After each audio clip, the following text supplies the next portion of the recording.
আমরা প্রত্যেকেই বড্ড একা। যেই মানুষটির তো সবকিছু রয়েছে, একদমই হয়তো দেখা যাবে তার বিশাল একটা শূন্যতা। একাকিত্ব আর একা থাকা, far from the madding crowds, ignoble strife, আমরা তো জানি। একদমই। তো সেটা আলাদা জিনিস। সবচেয়ে বড় রেড ফ্ল্যাগ কি জানো, যেটাকে আমরা সবচেয়ে বেশি উপেক্ষা করি? কি?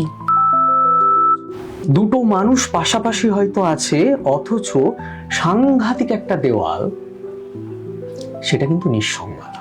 অবসাদের জন্ম দিচ্ছে, ডিপ্রেশন, অবসাদ। তাই, বহু ক্ষেত্রেই তাই। যে জিনিসটা আমাদেরকে কিন্তু শ্রেষ্ঠ করেছে সেটা হচ্ছে এই বেঁধে বেঁধে থাকা। তুমি সাইলেন্ট কিচেন এই কথাটা শুনেছো? হ্যাঁ, সাইলেন্ট কিচেন। একটা সাধারণ ফোন কলস কিংবা পাশে বসে কেমন আছো এইটুকুন বলাতেই কি এই সমস্যা অনেকটা কাটিয়ে ওঠা সম্ভব? মানুষের মাঝে আমি বাঁচিবারে চাই। রবীন্দ্রনাথ অনেক আগেই এই অমুক সত্যিটি লিখে গেছেন। সত্যিই তো মানুষ সম্পর্কের মধ্যেই বেঁচে থাকতে চান, কিন্তু আজকের দিনে এই বাস্তব ছবিটা অনেকটাই বদলে গেছে। আমরা এখন হয়তো না চাইতেই অনেক কিছু পেয়ে যাই, আমাদের চারপাশে অনেক কিছু রয়েছে, কিন্তু তারপরেও আমরা প্রত্যেকেই বড্ড একা। যখন আমাদের চারপাশে আমরা দেখি একজন মানুষ আকস্মিক চলে গেলেন, ভাবি তার তো সবই ছিল, তাহলে কিসের অভাব? আসলে অভাবটা মানবিক সংযোগের। আজ এ বিষয়ে কথা বলতেই দ্য ওয়াল আরোগ্যর নতুন হেলথ টকে আমি জিনিয়া। আমার সঙ্গে রয়েছেন শহরের অন্যতম সাইকিয়াট্রিস্ট ডক্টর দেবাঞ্জন পান। ওনার কাছ থেকে কোনো সহজ উপায় জানবো না, জেনে নেব এই অদৃশ্য বিষণ্ণতাকে এবং বোঝার চেষ্টা করব কি করে একাকিত্ব থেকে বেরিয়ে আসা যায়, কিভাবে মন ভালো রাখা যায়। ওয়েলকাম ডাক্তারবাবু। থ্যাংক ইউ জানিয়া, আমাকে ডাকার জন্য। আমাদের দর্শক বন্ধুদেরও অনেক শুভেচ্ছা। খুব গুরুত্বপূর্ণ একটা আলোচনা আজকের দিনের প্রেক্ষাপটে।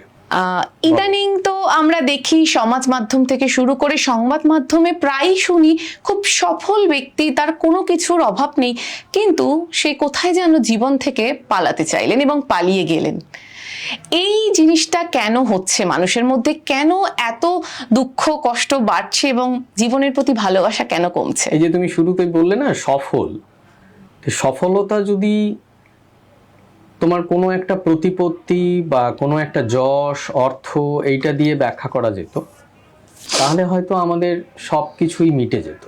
কিন্তু আমাদের জীবনটা তো সেরকম নয়। এই তুমি যদি একটু পেছনের দিকে তাকিয়ে আমরা খুব প্রাসঙ্গিক একটা কবিতা ভাবি জীবনানন্দের, ঠিক আছে? লাইনগুলো জাস্ট মাথায় আসছে যেগুলো, সেগুলো বলি। জানি তবু জানি নারীর প্রেম শিশু গৃহ নয় সবখানি, অর্থ নয় কীর্তি নয় সচ্ছলতা নয়, আরো এক বিপন্ন বিস্ময় আমাদের অন্তর্গত রক্তের ভিতর খেলা করে আমাদের ক্লান্ত করে। তো এই যে এই ক্লান্তিটা কিন্তু বহু ক্ষেত্রে অমোঘ, অনিবার্য, এবং তার পেছনে একটা বড় কারণ খুব সম্ভবত আমাদের সফলতা নয়, সফলতার পেছনে যে লুকিয়ে থাকা অন্ধকার, যেখানে সেই মানুষটা একাকী, সেইটা কিন্তু তার এই সমস্ত সফলতাকে ছাপিয়ে গিয়েও তাকে বিষণ্ণ করে। একদমই তাই পার্থিব সুখ বা বাইরের যে সফলতার দিকে তাকিয়ে আমরা ভাবি যে এই মানুষটির তো সবকিছু রয়েছে, একদমই, হয়তো দেখা যাবে তার বিশাল একটা শূন্যতা, যেটার খবর আমরা কেউ পাইনি। একাকিত্ব আর একা থাকা দুটো জিনিসের মধ্যে কতটা তফাৎ। আমাদের অনেক সময় দেখি চারপাশে অনেকে রয়েছে, তারপরেও আমাদের মনের মধ্যে কিংবা আমাদের চেনা কারোর মনের মধ্যে ভীষণ বেশি একাকিত্ব। তাই এই বিষয়টা যদি একটু বুঝিয়ে বলেন। খুব ভালো প্রশ্ন এটা। কেননা দেখো, একাকিত্ব একটা জিনিস আর নিঃসঙ্গতা একটা জিনিস। একদম। আমি একাকিত্ব চাইছি এবং চেয়ে আমি সমস্ত জনমানব বা আমার পরিজন সেখান থেকে নিজেকে বিচ্ছিন্ন করছি। একদম। সেটা একটা অন্যরকম সচেতন স্বতঃস্ফূর্ত একটা প্রচেষ্টা, সেটা অনেক সময় আমাদের করতে হয়, বহু জনকে করতে হয়, যারা এই প্রচুর কলরোলের বাইরে থেকে নিজেদেরকে সরিয়ে নিতে চাচ্ছেন, far from the madding crowds ignoble strife, আমরা তো জানি। একদমই। তো সেটা আলাদা জিনিস, সেটা হচ্ছে সচেতনভাবে একটা একাকিত্ব খোঁজ করা, সেটাতেই সে ভালো থাকছে। হয়তো তার সৃজনশীলতার জন্য দরকার, হ্যাঁ। বা অনেক সময় এই যে আমরা বলি যে আমরা দৈনন্দিন কাজের ভিড়ে আমাদেরকে নিজেদের রিচার্জ করা ভুলে যাচ্ছি, সেটা অনেক সময় সেই অবসরটা তার জন্য দরকার, কাঙ্ক্ষিত একটা অবসর, যেখানে ভিড় ভাড় থেকে সে নিজেকে দূরে রেখে সে নিজেকে আবার নতুন করে অনুপ্রাণিত করছে, নতুন করে সৃজন ক্ষমতা বা কর্মশীলতার জন্য নিজেকে গুছিয়ে নিচ্ছে, তৈরি করে নিচ্ছে। এটা প্রয়োজন হয়, সব মানুষেরই বোধহয় মাঝে মাঝে এই জায়গাটা দরকার, যে কারণে আমরা ভ্যাকেশনে যাই। হ্যাঁ, ঠিক, তাই তো। কিন্তু যেটা আমার পাশে অনেকে, অথচ আমি একা, এবং ঠিকই। দুটো মানুষ পাশাপাশি হয়তো আছে, অথচ সাংঘাতিক একটা দেওয়াল, সেটা কিন্তু নিঃসঙ্গতা।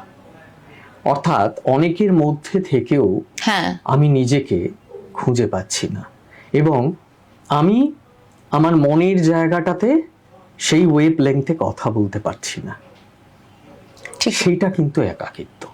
তাহলে এই নিঃসঙ্গতাটাই কি আমাদের ভবিষ্যতে অবসাদের জন্ম দিচ্ছে? ডিপ্রেশন, অবসাদ। বহু ক্ষেত্রেই তাই। কেননা দেখো জেনিয়া, একটা কথা আমাদের মাথায় রাখতে হবে যে আমরা কিন্তু পৃথিবীতে এসেছিলাম সোশ্যাল অ্যানিম্যাল, এবং আমরা বেঁচে থেকেছি সোশ্যাল অ্যানিম্যাল হিসেবে। আমরা আদতে যখন মানে মাদার নেচারের এই যে গ্র্যান্ড ডিজাইন, এবং সেই অনুযায়ী আমরা হোমো সেপিয়েন্স, পৃথিবীর সবচেয়ে শ্রেষ্ঠ প্রজাতি হিসেবে, উন্নত প্রজাতি হিসেবে উঠে এলো সমস্ত প্রাণীর মধ্যে, তখন কিন্তু যে জিনিসটা আমাদেরকে কিন্তু শ্রেষ্ঠ করেছে সেটা হচ্ছে এই বেঁধে বেঁধে থাকা, সবাইকে নিয়ে থাকা। আর একটা খুব সুন্দর কথা আছে, তোমাকে বোধহয় মাঝখানে একটা সেই ইন্টারভিউয়ে তুমি জিজ্ঞেস করছিলে, সেটা বলছিলামও, যে এটা নিয়ে গবেষণা হয়েছে, এবং একজন নৃতত্ত্ববিদ, ব্রিটিশ নৃতত্ত্ববিদ রবিন ডানবার, ওই কথাটা খুব গুরুত্বপূর্ণ, এবং তিনি বলছেন যে একটা স্পিসিসের সার্ভাইভাল নির্ভর করছে তার গ্রুপ সাইজের উপরে। আর এই গ্রুপ সাইজটা কার উপরে নির্ভর করে জানো? মস্তিষ্কের একটা বিশেষ জায়গা ওজনের উপর। আচ্ছা, আমি একটা ছোট্ট উদাহরণ দিচ্ছি। ধরো আমাদের মস্তিষ্ক 1.4 কিলো, ঠিক আছে? আমাদের টোটাল যে বডি, সেই সামগ্রিক শরীরের অনুপাতে আমাদের মস্তিষ্কের ওজন হচ্ছে 2% মাত্র। আচ্ছা, ঠিক 13 কিউবিক সেন্টিমিটার, তার মধ্যে আমাদের মস্তিষ্কটা আটকে আছে। পাশাপাশি ধরো শিম্পাঞ্জি 4% বডি ওয়েট, 400 কিউবিক সেন্টিমিটারের মধ্যে, সে কি আমাদের মতো উন্নত নয়? তার মানে দেখো, রিলেটিভলি আমাদের বডি ওয়েটের তুলনায় আমাদের কিন্তু ব্রেইনের এই যে ভলিউম, সেটা কিন্তু বড়, এবং এটা গুরুত্বপূর্ণ। কেন? আমাদের এই যে প্রিফ্রন্টাল কর্টেক্স বা গুরু মস্তিষ্ক, এটা এইভাবে তৈরি হয়েছে প্রচুর জনের সাথে কানেক্ট করবে বলে। একদমই। অর্থাৎ আমরা হার্ডওয়্যার্ড, যে সবার সাথে আমরা কানেক্ট করব, কমিউনিকেট করব, কোঅপারেট করব, এবং আমরা বাঁচবো। একদমই। এবারে আজকের পৃথিবীতে কি হচ্ছে, আমরা সেই সার্ভাইভালের বিপরীতে যাচ্ছি অনেক সময়। আপাতভাবে দেখলে মনে হচ্ছে যে আমরা সবার সাথে জুড়ে জুড়ে আছি, কিন্তু আদতেও তা নয়। কেননা এটা ডিজিটাল জুড়ে থাকা তো নয়, আমরা বাস্তব পৃথিবীতে জুড়ে থাকার কথা বলছি। মানে একদমই, মানে আমি ঠিক পরের কোয়েশ্চেনটা এটাই আমার আছে, সেটা হচ্ছে সোশ্যাল মিডিয়ায় আমাদের প্রচুর ফ্রেন্ডস, কিছু হলেই সেখানে নোটিফিকেশনের ভিড়, সবকিছু রয়েছে, কিন্তু তারপরেও আমরা একা। মানে এই বিষয়গুলোর উপর নির্ভরশীলতাই কি আমাদের আরো বেশি করে একা করে দিচ্ছে? আদতে তাই? একটা খুব বড় কারণ এখানে এটা। এমন নয় যে সোশ্যাল মিডিয়ার সুফল, হ্যাঁ। আমরা জানি যে সোশ্যাল মিডিয়ার কল্যাণে আমরা এমন এমন জিনিস হয়তো করতে পেরেছি যে যোগাযোগগুলো আমাদের আগেকার দিনে অচিন্তনীয় ছিল। কিন্তু দেখো, এই যে সোশ্যাল মিডিয়া, এটা প্যান্ডেমিকের সময় আমরা দেখেছি সব যে প্যান্ডেমিকের সময় আমাদের এটাই ছিল নির্ভরতা। আমরা এটাকে ভরসা করে বেঁচে থেকেছি। আমরা কি ভালো ছিলাম না। আমরা আপাতভাবে ভালো থাকার একটা চেষ্টা করছিলাম, যেহেতু আমরা খুব উন্নত প্রজাতি এবং একটা এইরকম ধরনের একটা পরিস্থিতি এসে গেছে, তার মধ্যেও আমরা জুঝবার চেষ্টা করছিলাম আমাদের মতো করে, যে কারণে আমরা সোশ্যাল মিডিয়ার সাহায্য নিয়ে আমরা সার্ভাইভ করার চেষ্টা করেছি। তার মানে আমরা যে খুব ভালো ছিলাম তা নয়। আমি তোমাকে ছোট ছোট কয়েকটা উদাহরণ বলছি। অ্যান্টার্কটিকার এক্সপিডিশন সেরে ফিরেছে 18 মাস, তারপরে গবেষণা হয়েছে, ব্রেনের ফাংশনাল এমআরআই হয়েছে এবং অন্যান্য ইমেজিং স্টাডি হয়েছে, আরো বেশ কিছু ইমেজিং স্টাডি করা যায়, এবং তাতে দেখা গেছে হিপোক্যাম্পাস এই জায়গাটার যে ভলিউম বা ওজন ঘনত্ব সেটা অনেকটা কমে এসছে। আচ্ছা, হিপোক্যাম্পাস খুব গুরুত্বপূর্ণ আমাদের জন্য। কেন গুরুত্বপূর্ণ? কারণ হিপোক্যাম্পাস যেমন আমাদের স্মৃতির একটা ভান্ডার, আচ্ছা, ঠিক একইভাবে হিপোক্যাম্পাসের মধ্যে একটা ছোট্ট জায়গা রয়েছে ডেন্টেড গাইরাস বলে। আচ্ছা, এবং এই জায়গাটা খুব গুরুত্বপূর্ণ কারণ এইটার একটা ক্ষমতা রয়েছে নতুন নতুন নিউরন তৈরি করার। আচ্ছা, আমরা যে ভাবি না যে ব্রেইন হচ্ছে একটা সলিড অর্গান, আমি 80 বিলিয়ন নিউরন নিয়ে জন্মেছি বা 86 বিলিয়ন নিউরন নিয়ে জন্মেছি, কাজে এইটাই আমার ডেস্টিনি, তা নয় কিন্তু। একটা স্ট্রোক পেশেন্ট, একটা ডিমেনশিয়া পেশেন্ট বা একটা অন্য কোনো রকম একটা মানসিকভাবে সমস্যার আক্রান্ত হয়েছে একটি পেশেন্ট, সেও কিন্তু সেখান থেকে একটা ভালো হওয়ার পথে যাচ্ছে। কিভাবে? নিউরোপ্লাস্টিসিটি। অর্থাৎ যে অ্যারেঞ্জমেন্টটা ছিল সেই অ্যারেঞ্জমেন্টের বাইরে আমরা বেরিয়ে এসে আমরা কিন্তু পুনর্বিন্যাস করছি স্নায়ুর, যেটা আমাদের ভালো রাখছে। এইখানে দেখো ডেন্টেড গাইরাসের একটা বিরাট বড় ভূমিকা আছে। এই যে ডেন্টেড গাইরাস, ওইখানে নতুন নতুন নিউরন তৈরি হয়। এবং শুনলে তুমি অবাক হবে জিনিয়া, এই যে মানসিক অবসাদ আমরা বলি, ক্লিনিক্যাল ডিপ্রেশন, সেই ক্লিনিক্যাল ডিপ্রেশনে হিপোক্যাম্পাসের মধ্যে ওই জায়গাতে নতুন নিউরন তৈরি করার ক্ষমতা কমে যায়। আচ্ছা, যতদিন আমার নতুন নিউরন তৈরি হচ্ছে আমার লার্নিং বাড়বে। লার্নিং থাকা মানে আমার মস্তিষ্ক কিন্তু সচল, সেটা অবসাদগ্রস্ত নয়। আচ্ছা, তা এই ডিপ্রেশন তো হয়, এটা থেকে কাটিয়ে উঠলে কি আমাদের নতুন নিউরনের যে তৈরির কথা আপনি বললেন সেটা কি আবার তৈরি করা যায়? সেটা আমাদের হাতে রয়েছে। হ্যাঁ, নিশ্চয়ই। আমরা কি করে পারবো সেটা? নিশ্চয়ই। তার জন্য আমাদের যেমন সত্যি সত্যি ক্লিনিক্যাল ডিপ্রেশন যেখানে হচ্ছে, সেখানে আমাদের যেমন ডাক্তারবাবুদের পরামর্শ নিতে হবে। সেখানে বেশ কিছু কিছু জায়গাতে আমরা জানি যে মানসিক অবসাদ সেটা সাধারণ মন খারাপের থেকে অনেক জটিল কঠিন একটা সমস্যা। আচ্ছা, যেটা তাকে বিচ্ছিন্ন করে দিচ্ছে সমস্ত তার পরিবার পরিজন থেকে, তার প্রিয়জনদের থেকে। এবং সেটা আপাতভাবে শুরু হচ্ছিল হয়তো একটা সামান্য মন খারাপ দিয়ে সেটা কিন্তু একটা সাংঘাতিক আকার নিয়েছে, যার ফলে তার খিদে নেই, ঘুম নেই, কারোর আবার ঘুম বেশি, যৌন ইচ্ছা কমে যাচ্ছে, শরীরে এনার্জি কমে যাচ্ছে, কখনো কখনো ফিজিক্যাল পেইন যার কোনো কারণ খুঁজে পাওয়া যাচ্ছে না, ইত্যাদি ইত্যাদি। একদমই। এবং একটা নির্দিষ্ট সময় পর্যন্ত থাকতে হবে এই ব্যাপারটা, তার সাথে আত্মহননের ইচ্ছে। তো এই জায়গাগুলো যখন হচ্ছে তখন দেখা যাবে যে মস্তিষ্কের মধ্যে এই যে নিউরনসগুলোর মধ্যে অনেক কেমিক্যাল ডিস্টারবেন্স হয়। আচ্ছা, এবং তুমি যে কথাটা বললে, আমরা যখন মানসিক অবসাদের জায়গা থেকে উত্তরণের কথা বলছি, একদমই, তখন সেখানে যেমন ওষুধপত্র যেগুলো রয়েছে, যেগুলো ওই কেমিক্যাল ইমব্যালেন্সগুলোকে যেমন ঠিকঠাক করে, ঠিক পাশাপাশি প্রচুর গাইডেড থেরাপিজ রয়েছে, যেমন সিবিটি বলে, এসিটি বলি, এরকম ধরনের বেশ কিছু কিছু থেরাপি মডেল রয়েছে, যেগুলো দিয়েও আদতে ব্রেইন এক্সারসাইজ করা হয়। আচ্ছা, এবং তার সাথে সাথে তো ফিজিক্যাল এক্সারসাইজ ইত্যাদি এ সমস্ত রয়েছে। এগুলো সবগুলোই কিন্তু আমার ওই হিপ্পোক্যাম্পাসের মধ্যে নিউ লার্নিং এর জায়গাটাকে কিন্তু অটুট রাখার চেষ্টা করে যাচ্ছে। আচ্ছা, এবং এটা যতটা আমরা মেনটেন করতে পারবো তত কিন্তু মানসিক অবসাদ থেকে উত্তরণও যেমন হবে এবং তত ভবিষ্যতে রিল্যাপস হওয়ার সম্ভাবনাও কম থাকবে। উপায় আছে, কিন্তু আমরা সবটা এখনো জানি না। আর আমরা আরেকটা জিনিস দেখতাম, মানে একটু মন খারাপ হলেই বাড়িতে পাশের লোক কিংবা বাড়িতে পরিজন জিজ্ঞাসা করতেন কি রে কি হয়েছে। এখন দেখি সবাই পাশাপাশি বসে আছে, একই ঘরে রয়েছে, অথচ কেউ কারোর মনের অবস্থাটা বুঝে উঠতেই পারেন না। কোথাও গিয়ে কি সম্পর্কগুলো সেই বাঁধনটা আলগা হচ্ছে বলেই এইটা হচ্ছে মানুষের মধ্যে। তুমি সাইলেন্ট কিচেন এই কথাটা শুনেছো? এটা হ্যাঁ। হচ্ছে সাইলেন্ট কিচেন।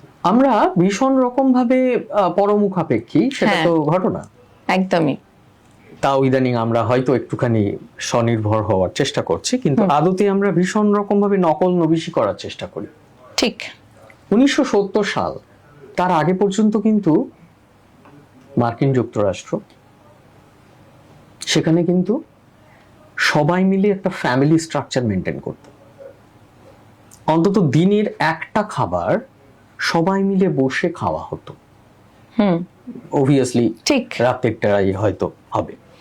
তো সেখানে সবাই মিলে বসে, সেখানে দাদু আছে, দিদিমা আছে, মা বাবা আছে, ভাই বোন আছে, স্ত্রী আছেন, সবাই মিলে বসে খাওয়া দাওয়া হতো।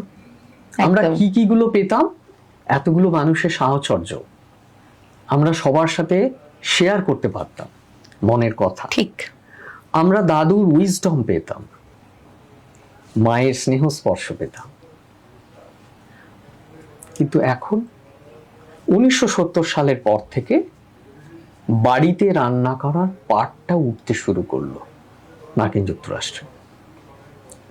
যে রান্নাঘরগুলো জমজমাট ছিল, গমগম করতো লোকের আওয়াজে, আস্তে আস্তে আস্তে আস্তে কিন্তু সেগুলো ফাঁকা হতে শুরু করলো। এখন নীরবতা। দুটো মানুষ হয়তো থাকে, কেননা পরিবার পরিজন থেকে তারা সবাই অলমোস্ট বিচ্ছিন্ন। অধিকাংশ ক্ষেত্রে বয়স হয়ে গেলে মানুষ বৃদ্ধাশ্রমে, ছেলেমেয়েরা একটা নির্দিষ্ট সময়ের পরে এমটি নেস্ট সিনড্রোম একটা করে দিয়ে তারা তাদের কাজের জায়গায়, ঠিকই, বাড়িতে বুড়ো বুড়ি দুজন শুধু পড়ে ওই বাড়িটা আঁকড়ে। এই রান্নাঘরে তো কোনো শব্দ হবে না। এই রান্নাঘরে সেই যে মনের কথার যে আদান প্রদান, সেটা হওয়া খুব মুশকিল। কাজেই তুমি হঠাৎ করে একদিন খুব মন খারাপ নিয়ে বাড়ি ফিরলে, সেটা বুঝবার মতো লোকই বা কটা? মানে মার্কিন যুক্তরাষ্ট্র থেকে সেটা এখন আমাদের ঘরেই চলে এসছে। কার চুল এলোমেলো, কি বা তাতে এলো গেল, কার চোখে কত জল, কি বা তা মাপে। মিত্তিরের কবিতা। একদম একদম। দেখো কি অদ্ভুত কথা। এবং একই কথা বলা আছে যে আমাদের মানে আমরা দেখবার তাকানোর কোনো সময় নেই। সেইটুকু সময় আমরা হয় নিজের কাজ করছি, অথবা রিলস দেখছি, অথবা যে আমার পেন্ডিং মেলস গুলো রয়েছে সেগুলো রিপ্লাই দিচ্ছি। সেই জন্য আজকের দিনে আমরা এত বিপন্ন, এত নিঃসঙ্গ। এতটা বেশি আমরা খুব কাছাকাছি আছি, কাছে আছি, কাছেই আছো তবু। হ্যাঁ। আড়াল তুলে অদৃশ্য নিপুণ দেওয়া। এখন একটা জিনিস হয়, সেটা হচ্ছে মানুষের মধ্যে সেডেন্টারি লাইফস্টাইলটাও খুব বেড়ে গেছে। ভীষণ। মানে বাইরে বেরোনোর প্রবণতাটাই নেই, কোনো কাজের ক্ষেত্রে হোক কিংবা যা কিছুর ক্ষেত্রে, সবটাই হচ্ছে ওই ঘরে সোফায় বসে একটা বদ্ধ ঘরেই সব হয়ে যাচ্ছে। এই যে শারীরিকভাবেও যে অলসতার ছবি আমরা দেখতে পাই, সেটাও কি কোনো ভাবে মনের ওপরে প্রভাব ফেলছে? মানে শরীরের সঙ্গে মন কি একদম হাত ধরাধরি করে চলে? খুব খুব খুব ভালো প্রশ্ন। তার কারণ হচ্ছে আমরা বহু ক্ষেত্রেই চিকিৎসক হিসেবেও আমরা যখন মানসিক অবসাদের চিকিৎসা করি, সেখানে কিন্তু এই শারীরিক মানে ক্রিয়াশীলতা বা নিজেকে বেশ কিছুটা করতে হবে, কি বলবো, সক্রিয় থাকতে হবে কাজকর্মের মধ্যে, এই জায়গাটার কথাও হয়তো অধিকাংশ ক্ষেত্রে আমরা হয়তো ভুলেও যাই। একদমই। কেন আমরা অনেক বেশি করে হয়তো তখন অন্যান্য জায়গাগুলোর দিকে হয়তো নজর দিচ্ছি। এখানে খুব গুরুত্বপূর্ণ একটা জিনিস হচ্ছে যে আমরা দুপে একটা প্রাণীতে পরিণত হলাম, চতুষ্পদ থেকে দুপে, ঠিক আছে? এবং এটার আদত উদ্দেশ্য ছিল যে আমাদের খুব সুবিধা হয়ে গেল, তার কারণ ওই 4 পেয়ে হয়ে দেখা যাচ্ছিল যে যতটা আমাদের আমরা এনার্জি এফিশিয়েন্ট হতে পারবো তার চেয়ে বেশি এনার্জি এফিশিয়েন্ট হলাম, এটা যারা অ্যানথ্রোপোলজিস্ট তারা বলেন। তো সুতরাং এইটার সাথে সাথে কি হলো, আমাদের মুভমেন্টের জায়গাগুলো অনেক ইজি হলো। তো এই যে বাইপেডালিজম, এটা আমাদেরকে কিন্তু অনেক সচল রেখেছিল, যাতে করে আমরা অনেক বেশি শারীরিকভাবে সক্ষম, এবং এই শারীরিক সক্ষমতা মানে আমার মস্তিষ্কও কিন্তু অনেক বেশি সক্রিয় এবং সচল। একটা খুব গুরুত্বপূর্ণ আমরা জিনিস পেয়েছি, সেটা হচ্ছে যত বেশি শারীরিকভাবে সচল থাকবো, আমার মস্তিষ্কের মধ্যে ডোপামিন, আমার মস্তিষ্কের মধ্যে বিডিএনএফ, আমি বিডিএনএফ এর কথা একটু আগেই বলছিলাম, ফার্টিলাইজারের মতন কাজ করে, ব্রেইন ডিরাইভড নিউরোট্রপিক ফ্যাক্টর। এই নিউরনসের দুটো নিউরনসের যে এই যে জোড় লাগানো সেই জায়গাটাতে ব্যাটনের মতন কাজ করে, রিলে রেসের। তো এই জায়গাগুলোতে আমরা অনেক বেশি করে বিডিএনএফ পেতে পারি, ডোপামিন পেতে পারি, যদি আমরা শারীরিকভাবে অনেক বেশি সক্রিয় থাকি। আচ্ছা, সেটা নেই। অ্যাপ নির্ভর জীবন, আমরা খাবারটাও কিন্তু পাশেই গিয়ে হয়তো আমি হেঁটে গিয়ে নিয়ে আসতে পারি, সেটা না করে আমি বসে বসে অর্ডার করছি। ঠিকই। এই সেডেন্টারি লাইফস্টাইল অবধারিতভাবে অনিবার্যভাবে আমাদেরকে কিন্তু ওটার দিকে এগিয়ে দিচ্ছে, যেখানে আস্তে আস্তে শরীরের সাথে সাথে মস্তিষ্কও অচল হয়ে যাচ্ছে। এই মানসিক সমস্যাগুলো কাটিয়ে উঠতে আমরা দেখি অনেকেই বিভিন্ন নেশার আসক্ত হন, নেশাগ্রস্ত হয়ে পড়েন। এটা কতটা মারাত্মক হতে পারে? সাংঘাতিক। মানে এখানে তো দেখো, আমি হয়তো ভাবলাম যে আচ্ছা ঠিক আছে, এই মানুষটার এরকম একটা মানসিক সমস্যা গেছে, এ না হয় একটু ধূমপান করছে, একদমই একটু মদ্যপান করছে, এই যে নেশা বা আসক্তির জায়গাটাতে না, এই একটু বলে কিছু নেই। এটা একটা সুইচ অন অফ করার মতো, সুইচ অন হবে অথবা অফ হবে, মাঝামাঝি কিছু নেই। কাজেই আমি আমার ব্রেনের রিওয়ার্ড সার্কিট যেটা বলে, সেখানটাকে কিন্তু খুঁচিয়ে এমন একটা জায়গায় নিয়ে যাচ্ছি যেটা কিন্তু আমাকে ভীষণ রকম ভাবে প্রোন করে ফেললো যে মাদকাসক্ত হয়ে পড়ার দিকে। তাহলে সেটা কি আখেরে আমার খুব লাভ হলো? বহুজন বলেন এই তো একটু মনটা খারাপ, একটু ফ্লার্টিং, একটু এক্সট্রা ম্যারাইটাল, একটু নেশা, এগুলো আর একটুতে থাকে না। আমাদের রিওয়ার্ড সার্কিট যদি এই ডোপামিন এবং ইয়ের সন্ধান পেয়ে যায় একদম ক্ষুধার্ত বাঘের মতন, তাহলে কিন্তু সে আবার আবার আবার চাইবে। চাহিদা তখন আর শেষ হবে না। তখন তুমি থামাবে কি করে? একটা সময় তুমি যুদ্ধছিলে, মানসিক অবসাদ শুরু হবে করছিল, সেটা করতে গিয়ে এসে গেল মাদকাসক্তির সমস্যা। আমি এখন দুটো জিনিস নিয়ে তাহলে স্ট্রাগল করছি। ঠিকই তাই, একটা ডিপ্রেশন আর একটা সাবস্টেন্স ইউজ ডিসঅর্ডার, এবং দুটো দুজনকে কিন্তু ফিট করছে। ঠিক, মানসিক অবসাদ থেকে সাবস্টেন্স ইউজের দিকে প্রবণতা ঝুঁকছে, সাবস্টেন্স ইউজ আরো বেশি করে তোমাকে মানসিক অবসাদের দিকে ঠেলে দিচ্ছে। এই বিপন্নতা কিংবা একাকিত্ব, এগুলো থেকে মানুষ যখন একটা সময় আসে তার কিছুই ভালো লাগে না, জীবনটাকেই তার আর ভালো লাগে না, জীবন থেকে সরে যেতে চায়, পালিয়ে যেতে চায়। ঠিক কোন কোন লক্ষণগুলো দেখলে একজনের মধ্যে আমরা বুঝবো যে তার মধ্যে এই প্রবণতাটা দেখা যাচ্ছে? সবচেয়ে বড় রেড ফ্ল্যাগ কি জানো, যেটাকে আমরা সবচেয়ে বেশি উপেক্ষা করি? কি? আমার মরে যেতে ইচ্ছা করছে, সত্যি আর বাঁচতে ইচ্ছা করে না। খুব দেখবে বন্ধু চেনা অবসরে আমরা প্রায় এই কথাগুলো অনেকে শুনি। ঠিক, আমরা ভাবি যে বলে সে করে না, ভুল। এটা হচ্ছে একটা বড় রেড ফ্ল্যাগ যে তার পরিবার পরিজন, প্রিয়জন, বন্ধু বান্ধব, অফিস, কোথাও হোক, সে কোনো না কোনো ভাবে এই জায়গাটা প্রকাশ করেছে। সেটা খুব গুরুত্ব দিয়ে কিন্তু ভাবা উচিত। একদম, এক নাম্বার। হ্যাঁ, 2 নাম্বার, যে মানুষটা ছিল খুব মিশুকে, হঠাৎ করে সে নিজেকে খুব আড়াল করে নিল, বিচ্ছিন্ন করে নিল, এটা একটা খুব গুরুত্বপূর্ণ জায়গা। যে মানুষটা কথা বলতো, সে বাড়িতে ফিরে কারোর সাথে কথা বলছে না, আড়াল খুঁজছে, নিজে একা থাকা পছন্দ করছে। সেটা দীর্ঘদিন চলবে। আগে ওই মানুষটা খুব ফোন করতো, ওই মানুষটার বহুদিন ফোন পাচ্ছি না, যোগাযোগ করছে না। এগুলো কিন্তু ভীষণ ভীষণ রেড ফ্ল্যাগ। আচ্ছা, যে মানুষটা বরাবর তার কর্মজীবনে সে কিন্তু বেশ নিষ্ঠাবান একজন কর্মচারী হিসেবে গণ্য হতো, সে কিন্তু ইদানিং মারাত্মক রকমের ভুল করছে। হ্যাঁ, এবং সেখানে মনে হচ্ছে যে তার আউটকামের জায়গা, তার প্রোডাক্টিভিটির জায়গা দিয়ে সে যে খারাপ করছে, সেটাতে সে যেমন বিচলিত, সেরকম সে অনেক বেশি, যে খুব বেশি মানে ইয়ে হওয়ার কথা, কি বলবো, আবেগপ্রবণ হওয়ার কথা, সেটাও যেন ঠিক নয়। আচ্ছা, মানে যেন কিছুই যেন ঠিক স্পর্শ করছে না তাকে, ঠিক আছে? এইগুলো হচ্ছে খুব রেড ফ্ল্যাগ।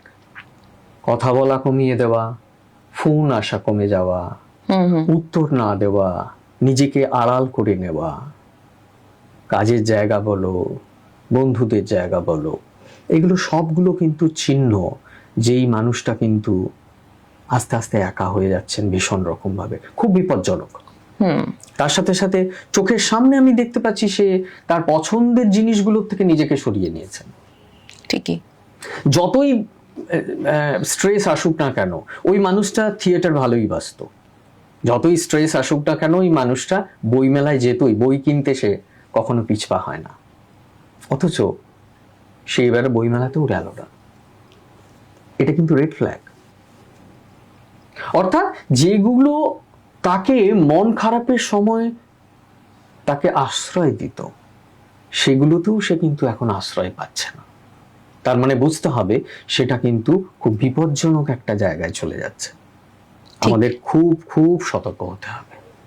আচ্ছা, আর তার সাথে সাথে তো খাওয়া, ঘুম ইত্যাদি, ওজন কমে যাচ্ছে, চোখের সামনে দেখতে পাচ্ছি, এগুলো তো রয়েছে। ডাক্তারবাবু, এই একাকিত্ব কিংবা অবসাদের অন্ধকার থেকে আমরা আমাদের বন্ধু কিংবা প্রিয়জনকে কিভাবে বের করে আনতে পারি? একটা সাধারণ ফোন কল কিংবা পাশে বসে কেমন আছো এইটুকুন বলাতেই কি এই সমস্যা অনেকটা কাটিয়ে ওঠা সম্ভব? ফোন কল তো বটেই, খোঁজ নেওয়া আমাদের ভীষণভাবে জরুরি। তার চেয়েও বোধহয় খুব জরুরি যে মানুষটাকে আমি বেশ কিছুদিন পাচ্ছি না, সেখানে সেই মানুষটা কোনো সাহচর্য কিন্তু সত্যি সত্যি আকাঙ্ক্ষা করছে কিনা বলতে পারছে না। কারণ একটা জিনিস জানবে, যখন মানসিক অবসাদটা সেই পর্যায়ে যাচ্ছে, তার তখন কিন্তু কথা বলার ইচ্ছেটাও হারিয়ে ফেলেছে, শারীরিক এনার্জিটাও তার এতটাই কম যে সে কথা বলার জন্য যে মোটিভেশনটা দরকার, আচ্ছা, সেটাও নেই। কাজেই তখন কিন্তু আমাদের এগিয়ে যেতে হবে, এইটা বুঝে আন্দাজ করে যে তার হয়তো কিছু সাহায্যের প্রয়োজন। আচ্ছা, এবং সেখানে শুধু ফোন করা নয়, তার কাছে পৌঁছানো, এবং এই যে হাত রাখা, হ্যাঁ, স্পর্শ, ঠিক, এটা শুধু অক্সিটোসিন দেয় না। এই হাত রাখা, এই স্পর্শ, এটা যেমন তোমার অক্সিটোসিন আমরা জানি ট্রাস্ট হরমোন, বন্ডিং হরমোন, শুধু এটা না, এর সাথে সাথে কিন্তু এটার মধ্যে আমরা এন্ডরফিনও রিলিজড হতে দেখতে পাই। আচ্ছা, এন্ডরফিন হচ্ছে আমাদের ন্যাচারালি তৈরি হওয়া এমন কিছু ওপিওয়েডস, মানে যেটা আমাদের ব্যথা কমায়। আচ্ছা, শুধু শরীরের ব্যথা নয়, মনের ব্যথা। তো কাজেই স্পর্শটাও খুব জরুরি, পিঠে হাত দেওয়াটা খুব জরুরি, কি হয়েছে তোমার জিজ্ঞেস করাটা জরুরি। একদম। তা কাজেই ফোন করাটা যেমন প্রাথমিকভাবে কর্তব্য, সেরকম কাছে যাওয়া, হয়তো সে সাহচর্য চাইছে, তাকে সেটা দেওয়াও কিন্তু আমার কর্তব্য। বেশ, তো একদম শেষ প্রশ্নে আসি, সেটা হচ্ছে আজকে যে দর্শকরা এই এপিসোডটি দেখছেন, তাদের কারোর না কারোর মন খারাপ কিংবা শূন্যতা রয়েছে। দৈনন্দিন জীবনে ঠিক কোন জিনিসগুলো মেনে চললে এই ধরনের নিয়মিত আসা মন খারাপ কিংবা দীর্ঘদিনের শূন্যতা কাটিয়ে ওঠা যাবে, যদি একটু বলেন। যিনি এইখানে না একটা খুব কমন মিসপারসেপশন আমাদের রয়েছে, আমার নিজের পেশাদার জীবনের অভিজ্ঞতা থেকেও বলতে পারি। আমরা সবাই এই যে মন খারাপ থেকে মুক্তি চাইছি। এখানে একটা জিনিস মাথায় রাখতে হবে,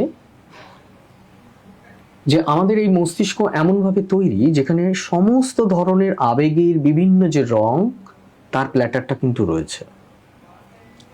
খুব যেটা ঘনিষ্ঠ সম্পর্ক আমরা হ্যাঁ, জানি, সেই সম্পর্কের মধ্যেও মাঝে মাঝে কিন্তু কখনো উত্থান পতনের মতন কিছু না কিছু খাদ আসতে পারে।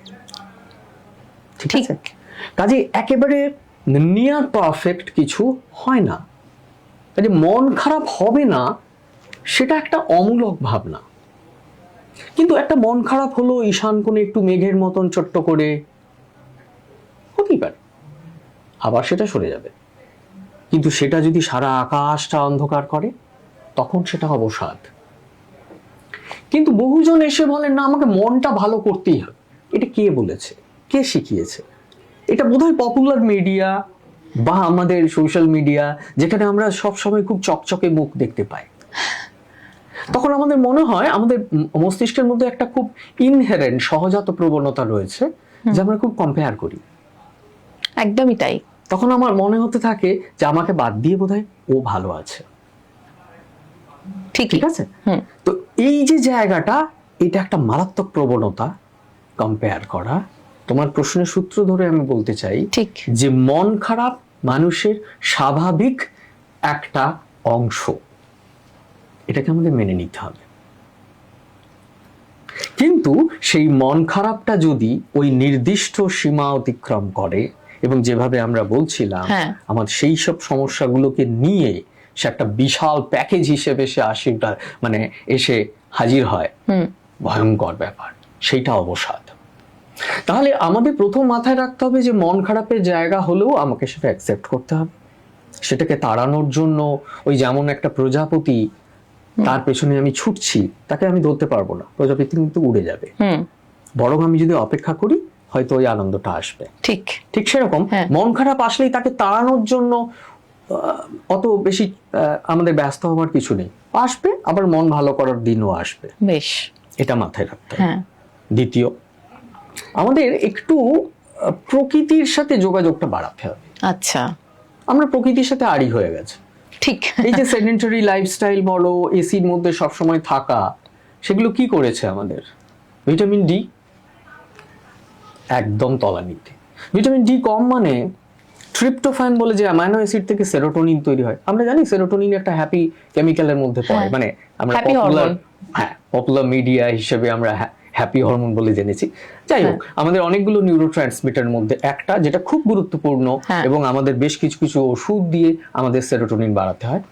সেই সেরোটোনিনের সাথে কিন্তু ভিটামিন ডির এই যোগাযোগটা রয়েছে। সুতরাং ভিটামিন ডি মানে কম মানে সেটার প্রবণতা অনেক বেশি। অর্থাৎ আমরা কিন্তু এই সেডেন্টারি লাইফস্টাইল করে একই সাথে প্রকৃতির সাথে আড়ি করে দিয়ে ভিটামিন ডির সংশ্লেষ কমিয়ে ফেলছি। আমরা কিন্তু নিজেদের বিপজ্জনক জায়গায় রাখছি। ঠিক, হাঁটছি না, বিডিএনএফ কমছে, ডোপামিন কমছে, শারীরিক পরিশ্রম নেই, সংযোগ নেই। তোমার সাথে যোগাযোগের মাধ্যম আমার শুধু মিডিয়া, হোয়াটসঅ্যাপ, ইনস্টা, এইসব। ঠিক। কি হবে? অবধারিতভাবে আমাদের যেগুলো শারীরিক ভাবে আমরা যদি পাশাপাশি উপস্থিতির মধ্যে দিয়ে যেগুলো পাই, সেগুলোর অভাব হবে। ঠিকই। কাজে আমাদের সেগুলো বাড়াতে হবে। আরেকটা খুব গুরুত্বপূর্ণ জিনিস আমার নিজে যেটা মনে হয়, সেটা হচ্ছে আমরা এই যে ধরো যত জীবন জটিল হচ্ছে তত তো স্ট্রেস বাড়ছে এবং এর হাত থেকে তো মুক্তি নেই। আমি যাই বলি না কেন, সব বয়সীদের মধ্যে বাড়ছে, ছোটরাও এখন একেবারে ছোটদের মধ্যেও। তো সেখানে কিন্তু আমাদের নিজেদের জন্য ওই যে আমরা বলি না মি টাইম, অনেকটা কিন্তু নিজেদের জন্য কিছু নান্দনিকতা, কিছু ক্রিয়েটিভিটির জায়গা খুঁজে নিতে হবে। একদমই। এবং এটা জার্নালিং হতে পারে, তুমি ফিরে এসে নিজেই আবিষ্কার করলে, বাহ আমি গান একটু এইটা গুনগুন করলে আমার অনেকটা তো রিলিফ লাগছে, আমি একটু কবিতা পাঠ করলাম তাতে আমার অনেকটা ভালো লাগছে। পরে তুমি দেখলে সেটাই হয়তো তোমার একটু ভালো লাগার জায়গা হচ্ছে, তুমি আরো 5 জনের সাথে বসে সেটা শেয়ার করতে পারছো। তো কিছু না কিছু এরকম নান্দনিকতার সাহায্য নেওয়া, সৃজনশীলতার সাহায্য নেওয়া, এটা বোধহয় আমাদের একটু জরুরি। আর জরুরি হচ্ছে নিজের পরিবারকে সময় দেওয়া, তাদের সাথে সময় অনেকটা বেশি করে কাটানো, বন্ধু এবং পরিজনের যে মহলটা আগে আমরা জানতাম সেটাকে আরো মজবুত করা, যাতে করে মনের কথাগুলো আমি প্রকাশ করতে পারি। এই শেয়ারিং আমাদেরকে কিন্তু খুব ভালো রাখবে। অসংখ্য ধন্যবাদ আপনাকে। আপনার এই অসাধারণ কথাগুলো আমাদের এবং দর্শক বন্ধুদের মন ছুঁয়ে গেছে। অসাধারণ কিছু না জিনিয়া, এটা আমার নিজের মনের কথাও, কারণ আমিও তো দিনের শেষে মন খারাপ হয় এবং মন খারাপ থেকে নিজের উত্তরণের কথা ভাবি। আমিও ঠিক যেগুলো করে হয়তো নিজেকে ভালো রাখবার চেষ্টা করতে পারি, সবার কাছে সেইগুলোই আমরা হয়তো শেয়ার করছি। এবং সেইটা যদি করতে পারি, একটা ম্যাথু আর্নল্ডের কথা আছে, আমরা প্রতিটি মানুষ বিচ্ছিন্ন দ্বীপের মতো, মধ্যে বিরাট লবণাক্ত সমুদ্রের ব্যবধান। তো ওটা আর থাকবে না, ঠিকই, আমাদের এই সংযোগগুলো বাড়াতে হবে, ব্রিজ। ঠিকই তাই। আজকের এই আলোচনা আমাদের অনেক কিছু ভাবিয়ে তুললো। আমরা আরো কাছাকাছি থাকি একে অপরের এবং সকলের মন বুঝে থাকি, তাহলে হয়তো আমরা খুব ভালো থাকবো। আপনার প্রিয় মানুষেরও যদি কোনো মানসিক কষ্ট হয় কিংবা হঠাৎ করে খুব চুপচাপ হয়ে যায়, পাশে গিয়ে বসুন, একটু কথা বলুন, দেখবেন অনেক সমস্যা কেটে গেছে এবং দিন ভালো যাচ্ছে।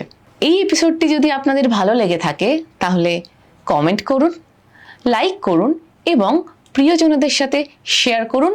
ভালো থাকুন আর ততক্ষণ দেখতে থাকুন দ্য ওয়াল, কারণ খবর এখন এখানেই। ধন্যবাদ। নমস্কার।